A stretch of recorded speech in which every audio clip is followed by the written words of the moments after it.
NTSC GMAT. ನಾನು Meera dais, ಸರ್ಕಾರಿ ಪ್ರೌಢಶಾಲೆ ಧರೆಗುಡ್ಡೆ, ಇಲ್ಲಿ ಗಣಿತ ಶಿಕ್ಷಕಿಯಾಗಿ ಕಾರ್ಯನಿರ್ವಹಿಸ್ತಾ ಇದ್ದೇನೆ. ಇವತ್ತು ನಾವು ಮಾತ್ರಿಕೆಗಳು ಈ ಅಧ್ಯಾಯದ ಮೇಲೆ ನಾವು GMAT ನಲ್ಲಿ ಬರುವಂತಹ ಪ್ರಶ್ನೆಗಳಿಗೆ ಉತ್ತರಗಳನ್ನು ಹೇಗೆ ಕಂಡುಹಿಡಿಯಬಹುದು ಎಂಬುದನ್ನು ತಿಳಿದುಕೊಳ್ಳುವ. ಮೊದಲು ಸೂಚನೆಗಳು ನೋಡಿ. ಕೊಟ್ಟಿರುವ ಮಾತ್ರಿಕೆಗಳಲ್ಲಿ ಬಿಟ್ಟು ಹೋಗಿರುವ ಸಂಖ್ಯೆಯನ್ನು ಕಂಡುಹಿಡಿಯಿರಿ ಅಂತ ಹೇಳಿದ್ದಾರೆ. ಈಗ 1ನೇ ಪ್ರಶ್ನೆಯನ್ನು ಗಮನಿಸಿ.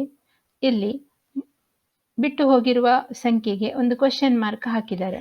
ಈಗ ನಿಮಗೆ ಮಾತ್ರಿಕೆಗಳು ಪಾಠ ಇಲ್ಲದ ಕಾರಣ ಇಲ್ಲಿ ಗಮನಿಸಬೇಕು ನೀವು. ಇಲ್ಲಿ ಅಡ್ಡ ಸಾಲು, ಕಂಬ ಸಾಲು ಅಂತ ಇರ್ತದೆ. ಈಗ ನೋಡಿ, ಇದು ಅಡ್ಡ ಸಾಲು 36, 10, 64, 50, 11 ಕ್ವೆಶ್ಚನ್ ಮಾರ್ಕ್ ಅಂದರೆ ಈ ಅಡ್ಡ ಸಾಲಿನಲ್ಲಿ ಬರುವಂತಹ ಸಂಖ್ಯೆಗಳು. ಹಾಗೆ ಇವುಗಳು ಕಂಬ ಸಾಲಿನಲ್ಲಿ ಬರುವಂತಹ ಸಂಖ್ಯೆಗಳು. ಇವುಗಳಿಗೆ ಏನಾದರೂ ಹೋಲಿಕೆ ಇದೆಯಾ ಅಂತ ಹೇಳಿ ನೀವು ಗಮನಿಸಬೇಕು. ಈಗ ಇಲ್ಲಿ ನೋಡುವಾಗ ನಿಮಗೆ ಸಂಖ್ಯೆಗಳನ್ನು ಗಮನಿಸಿ.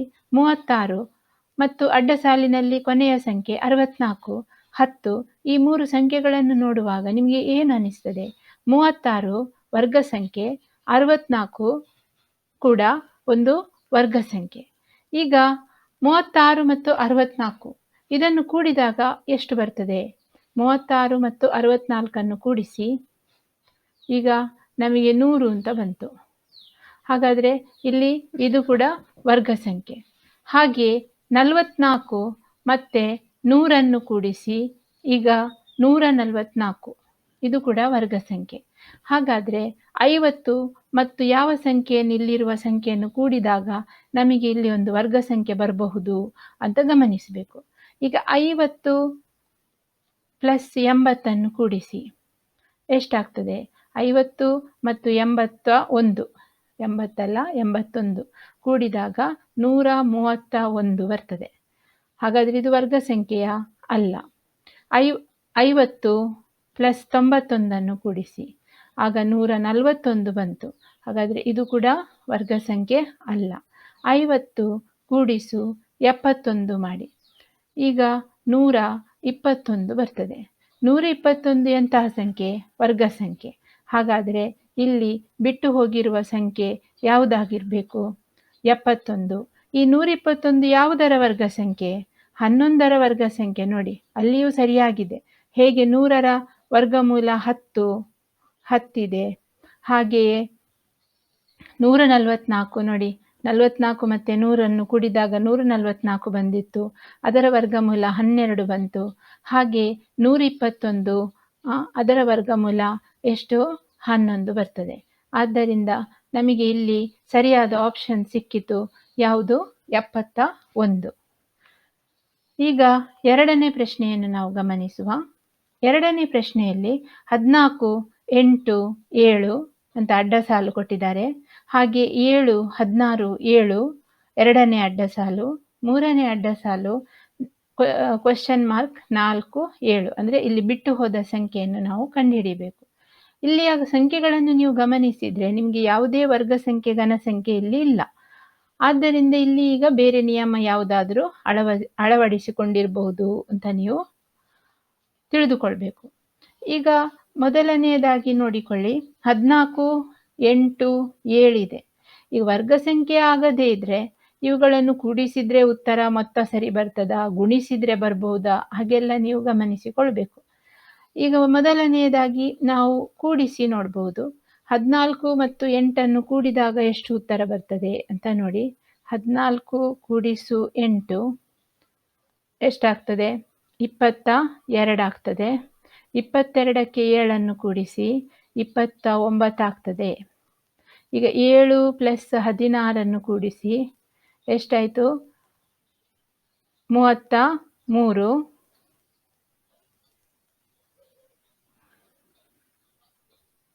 33 ಅಲ್ಲ, 23 ಪ್ಲಸ್ 7 ಕೂಡಿಸಿ ಎಷ್ಟಾಗ್ತದೆ? 30 ಆಗ್ತದೆ. ಈಗ ಇಲ್ಲಿ ನಮಗೆ ಅಸಮ ಬಂತು, ಸರಿಯಾದ ಉತ್ತರ ಬರಲಿಲ್ಲ. ಹಾಗಾದರೆ ಇದು ಆಗುವುದಿಲ್ಲ. ನೆಕ್ಸ್ಟ್ ನಾವು ಗುಣಿಸಿ ನೋಡುವ. 14 ಗುಣಿಸು 8 ಗುಣಿಸು 7 ಮಾಡುವ. ಅಂದರೆ ಎಲ್ಲವನ್ನು ಕೂಡಿದಾಗ ನಮಗೆ ಬರುವಂತಹ ಮೊತ್ತ ಸರಿಯಾಗಿ ಬರಲಿಲ್ಲ. ಆದ್ದರಿಂದ ಗುಣಿಸಿ ನೋಡೋದು. 14 ಗುಣಿಸು 8 ಗುಣಿಸು 7 ಎಷ್ಟು ಬರ್ತದೆ? 784 ಬರ್ತದೆ. ಹಾಗೆಯೇ 7 ಗುಣಿಸು 16 ಗುಣಿಸು 7 ಮಾಡಿ. ಆಗ ನಮಗೆ ಎಷ್ಟು ಬರ್ತದೆ? ಇಲ್ಲಿಯೂ ಗುಣಿಸಿದಾಗ 784 ಬರ್ತದೆ. ಹಾಗಾದರೆ ಇಲ್ಲಿ ಸರಿಯಾಗಿ ಬಂತು. ಹಾಗಾದರೆ ಇಲ್ಲಿ ನಮಗೆ ಯಾವ ಸಂಖ್ಯೆಗೆ ಗುಣಿಸಿದರೆ 784 ಬರ್ತದೆ ಅಂತ ಗಮನಿಸಬೇಕು. ಇಲ್ಲಿ ನಿಯಮ ಎ ಗುಣಿಸು ಬಿ ಗುಣಿಸು ಸಿ ಇದೆ ಅಂತ ಆಯಿತು. ಇದು ಎ ಅಂತ ಆದರೆ, ಇದು ಬಿ, ಇದು ಸಿ ಆದರೆ ಎ ಗುಣಿಸು ಬಿ ಗುಣಿಸು ಸಿ ಆಯಿತು. ಹಾಗಾದರೆ ಯಾವ ಸಂಖ್ಯೆ ಇಲ್ಲಿ ಬರಬಹುದು? ಬಿಟ್ಟು ಹೋದ ಜಾಗದಲ್ಲಿ ಯಾವ ಸಂಖ್ಯೆ ಬರ್ಬೋದು? 784 ನೀವು 7×4 28, 28ರಿಂದ ಭಾಗಿಸಿ ನೋಡಿ. ಆಗ ನಿಮಗೆ ಇಲ್ಲಿ ಯಾವ ಉತ್ತರ ಬರ್ತದೆ ಅಂತ ನಮಗೆ ಸುಲಭದಲ್ಲಿ ನಾವು ಕಂಡುಹಿಡಿಯಲಿಕ್ಕೆ ಆಗ್ತದೆ ಇದರಿಂದ.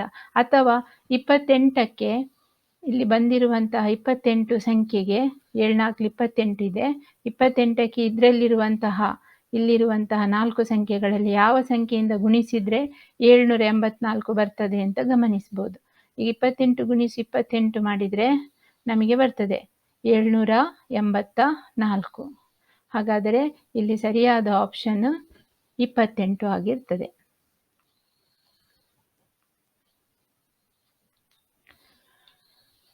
ಈಗ ಮುಂದಿನ ಪ್ರಶ್ನೆ ನೋಡಿ. 3 73 8, 7 85 6, 4 97 ಮತ್ತು ಬಿಟ್ಟು ಹೋಗಿರುವ ಜಾಗ ಕ್ವಶನ್ ಮಾರ್ಕ್ ಹಾಕಿದ್ದಾರೆ. ಈಗ ಇಲ್ಲಿ ಯಾವ ನಿಯಮ ಅಳವಡಿಸಿರಬಹುದು ಅಂತ ನೀವು ಗಮನಿಸಬೇಕು. ಈಗ ನೋಡಿ, ಅಲ್ಲಿ ಇದು ಎ ಅಂತ ಇದ್ರೆ, ಇದು ಬಿ, ಇದು ಸಿ ಇದೆ ಅಂತ ಇಟ್ಟುಕೊಳ್ಳಿ. ಈಗ ಎ ಬಿ ಸಿ ಯಲ್ಲಿ ಯಾವ ನಿಯಮ ಇಲ್ಲಿ ಬಳಸಿದ್ದಾರೆ ಅಂತ. ಈಗ ಇಲ್ಲಿ ನೀವು 3ರ ವರ್ಗ ಮಾಡಿದರೆ ಎಷ್ಟು ಬರ್ತದೆ? 9. 8ರ ವರ್ಗ ಮಾಡಿದರೆ ಎಷ್ಟು ಬರ್ತದೆ? 64. ಈಗ ಇವೆರಡನ್ನು ಕೂಡಿಸಿದರೆ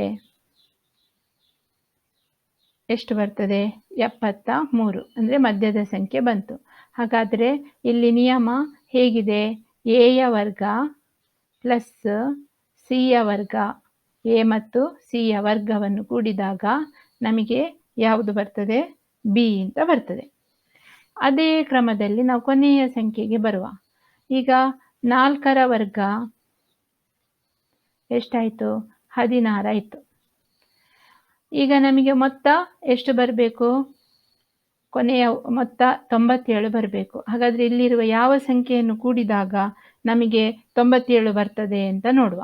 ಈಗ 5ರ ವರ್ಗ ಕೂಡಿಸಿದರೆ 25 ಆಗ್ತದೆ. 25 ಮತ್ತು 36 ಕೂಡಿದರೆ 97 ಆಗುವುದಿಲ್ಲ.